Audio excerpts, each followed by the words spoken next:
you're looking to dive into topics on how to live a happier, healthier, more fit, and long lifespan, then you've come to the right podcast. Living the Dream with me, Coach Damian Evans. Together, we will explore the topics on all things health, fitness, and wellness. Together, we will be lifelong learners on this journey to living the ultimate dream. What up, Dream Team? Coach D here coming at you from beautiful sunny San Diego, and welcome back to the Living the Dream podcast. We are going to conquer the middle of the week to explore total wellness in order to reach for your goals and live your dream life. And today we are diving into part 3 of our Sleep Like a Genius series. So if you haven't listened to the first 2, you'll get some really good content on sleep. And this one is going to blow your mind because we're not just talking about sleep hygiene and blue light glasses. We're going deeper. What we'll cover today is why daylight savings is basically a global sleep experiment gone wrong, and how it's affecting your heart, your brain, and even the stock market.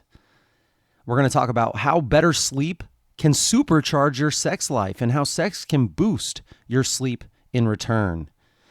We'll talk about whether naps are helpful or harmful. And finally, the surprising health benefits of dreaming, creativity, emotional healing, and even problem solving while you sleep. Let's get into it. The first thing, daylight savings, the daylight saving disaster. Let me tell you something.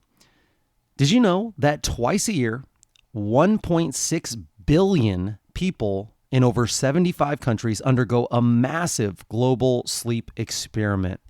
It's called daylight savings time. And while it might seem like a harmless hour of adjusting your clock, the science says otherwise. In the spring, we lose 1 hour of sleep. When we lose 1 hour of sleep, there's a 24% increase in heart attacks the next day.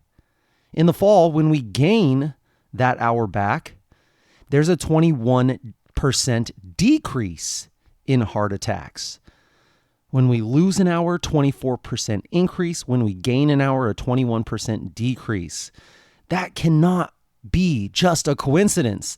That's your biology reacting to a single hour of sleep loss or gain. And it doesn't stop there. Strokes and suicide rates, they both go up during the spring transition. Traffic accidents spike. Even the stock market takes a dip after we lose that 1 hour. That's insane. Why?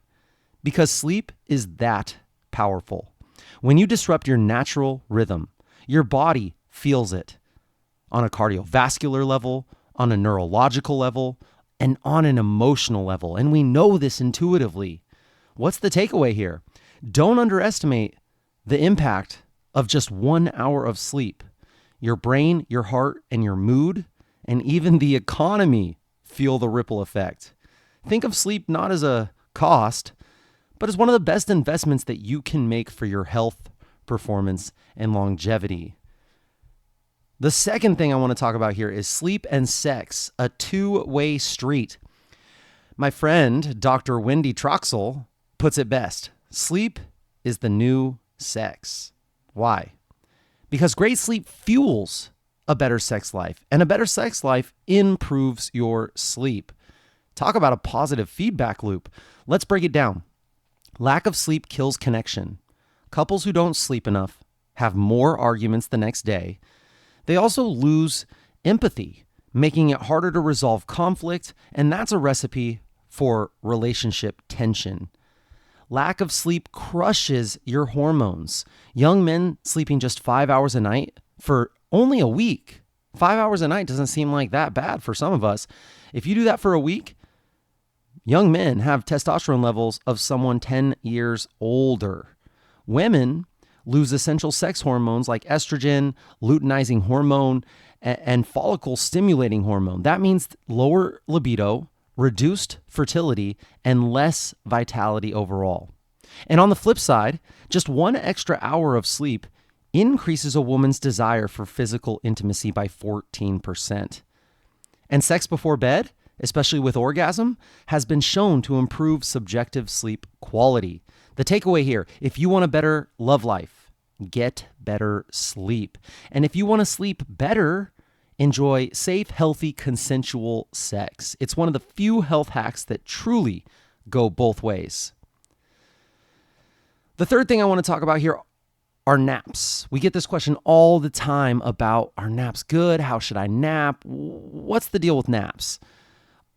Well, the truth about our siesta culture here, you know that the sleepy slump that you get around 1 to 4 p.m., that's not just your lunch catching up with you. It's kind of biologically programmed into your brain. Electrode studies show that our alertness naturally dips during the afternoon, regardless of what you ate. It's called the afternoon circadian trough.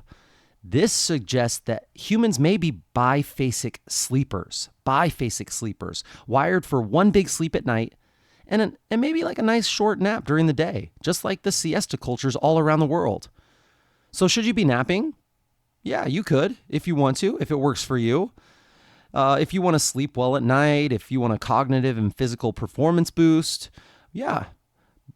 I would say keep naps short, like 15 to 20 minutes, and keep them before 2 p.m. Should you be napping? Well, maybe no. If you struggle falling asleep or staying asleep at night, if you take long naps that interfere with your sleep drive, that's like snacking before dinner, it ruins your appetite. So the takeaway here is napping can be a powerful tool, but only if it fits into your sleep patterns. And don't use it as a crutch, as if, oh, I had a bad night of sleep here, I need to catch up on sleep there. Just use it as a little boost. You have to try it out and try what works for you. Those longer naps that go like 90 minutes or more, they tend to actually be a little bit anti-beneficial. They tend to make you a little more groggy. So keep them short, 15 to 20 minutes. There's these new things that are going around the old health space called nappuccinos. And it's where someone will drink an espresso right before they go to take a nap. The caffeine hasn't hit them yet, so they'll sleep. And then right as they're waking up, 20 to 30 minutes in, that caffeine starts to hit. So not only do they have that boost from the nap, but they get that boost from caffeine. Obviously, this may affect your sleep later at night, so it could be something to try for you. But just, rule number 1, do what works for you. The fourth thing we're going to talk about today are the health benefits of dreaming. Why REM is mental magic. We're going to talk about dreaming here, something that might seem random or silly or out there, but actually, dreaming serves powerful purposes for the mind and the body. The first thing dreaming does for you is creativity. REM sleep enhances your ability to solve problems. You go to bed with puzzle pieces, and you wake up with that puzzle solved. Also, dreaming helps with emotional healing. REM acts as overnight therapy. It reduces the sting of painful memories, helping you process trauma and bounce back with emotional resilience. It's not just time that heals all wounds. It's time spent dreaming that does some of the heavy lifting. The third thing dreaming does is learning and insight. Studies show that people who dream about what they're learning, let's say a maze or a breakup, a life event, something they're studying for. Studies show that people who dream about what they're learning improve faster and heal more completely than those who don't. The takeaway here is don't shortchange your REM sleep. Dreaming isn't just a byproduct of sleep. It's a vital function that enhances your creativity, your emotional intelligence, and your problem-solving skills. And they say you get some of these benefits even if you don't remember your dream. That's kind of like me. I don't really remember most of my dreams unless I wake up right in the middle of them. What about you? Are you someone that dreams really vividly and you can remember your dreams? Do you keep a dream journal? I'd love to hear about it. So let's talk about some action steps for the dream team here. All right, let's land this plane, and with a few simple steps, high impact takeaways, we can talk about things that will help you with your sleep. The first thing, action step number 1, protect your sleep at daylight savings transition. Prioritize early bedtimes when this happens. Start 3 to 5 days in advance. Avoid caffeine and alcohol close to bedtime, which you should pretty much always, unless it's a special event. And keep your sleep schedule consistent year round. Number 2, track your intimacy and your sleep quality. Notice how sleep affects your relationship. If you're run down, maybe try an earlier bedtime instead of forcing connection. Or enjoy the science-backed power of sex for sleep. Number 3, experiment with naps, but try to experiment with your naps wisely. Only if you're a solid nighttime sleeper. Cat naps like at 20 minutes, maybe 15 to 20 minutes, maybe you can stop them there, and keep it earlier in the day before 2 p.m. And honor your dreams. Number 4, honor your dreams. Don't cut your sleep short. REM happens later in the night. Try journaling about your dreams to unlock deeper insights and let your mind work while you rest. We often think of sleep as the thing that we have to do. But after today's episode, I hope you see it for what it really is, a superpower. Sleep influences your mood, your relationships, your sex life, your creativity. It for sure impacts your recovery. We talk about that all the time, your hormones, and your very identity. So instead of trying to outwork your sleep, out-supplement your sleep, or out-hustle your sleep, let's learn to honor your sleep. Sleep is not the enemy of success. It's the gateway to success. If this episode helped you reframe how you view sleep, send it to someone that you love who's struggling with sleep or who may not see the value in sleep. Let's help each other sleep like geniuses and live like champions. We got one more episode on this series of sleep, so stay tuned for our next Wellness Wednesday episode. And until next time, keep learning and keep dreaming. And that's it, my friends. Thank you so much for joining me on this Wellness Wednesday episode of the Living the Dream podcast. Share the knowledge that you gained with your friends and family and hold each other accountable.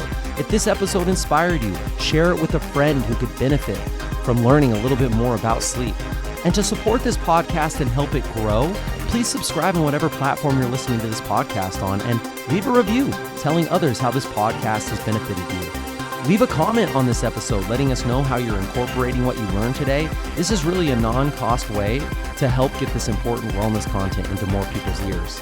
Tag me at livingthedream_podcast or at coachdamian_SD and let us know how this episode benefited you.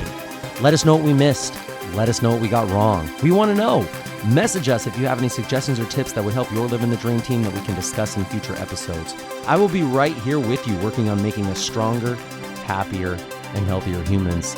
Until next time, friends, keep living the dream.